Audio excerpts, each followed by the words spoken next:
and into the unknown. So what I mean by choosing challenge, it doesn't mean taking up hang gliding or jumping out of airplanes. It means in little moments of truth in everyday life, when you can choose something that's easy for you versus something that feels a little challenging, choose the challenge. I'll give you a quick example. Several years ago, I did a talk at, actually it was another local conference. It was up at Samoset. And a friend of mine who was an exhibitor there came up to me and she said, hey, we're getting together a bunch of people. We're going to this really awesome restaurant in town. Love for you to come. Now, I had already planned, because I was doing the keynote that morning, I had already planned to have a quiet night alone, review my talk, yet again, and get really focused.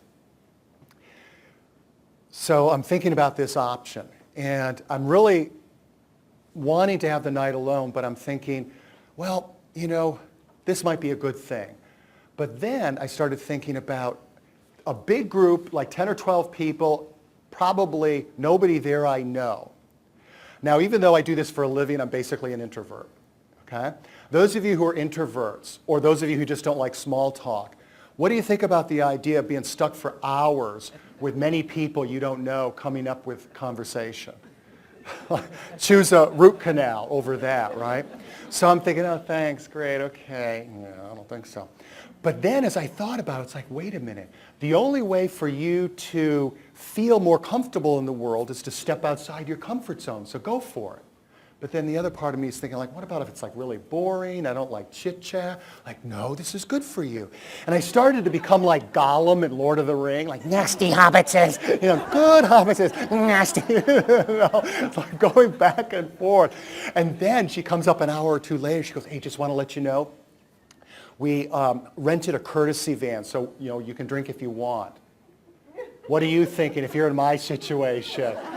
Definitely no. Then I'm really stuck. It's really no control over this. The very reason that I didn't want to do it, because it was anxiety producing, was the reason why I did it. And it actually turned out to be one of the most fun times I've ever had at a conference. Now, I remember the question that somebody asked Fran about what about if it didn't go well with the conversation. If it hadn't have gone well, I would have bought myself something. What I mean by that is, if you go for it and it doesn't go well, you want to teach your brain taking risks is okay. And so treat yourself. So either you get to feel good because it went well, or if it didn't go so well, you get to you feel good because you treated yourself with something. So here's what I want to ask you to do, is just for later, think about what are opportunities where I feel a little anxious, I could step outside my comfort zone.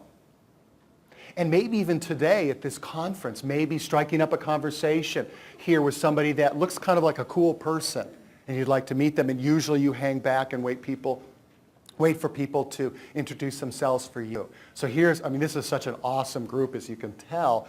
This is a great place to practice, and you can even announce, oh, I'm stepping outside my comfort zone, and ladies like, no, not with me. Oh, yeah. Okay? So, I love this quote, be systematically heroic in little unnecessary points. Dr. William James. So the more we practice being brave in little simple everyday life, like say returning an item without the receipt. Like some stores, they act like you're a felon if you don't have the receipt.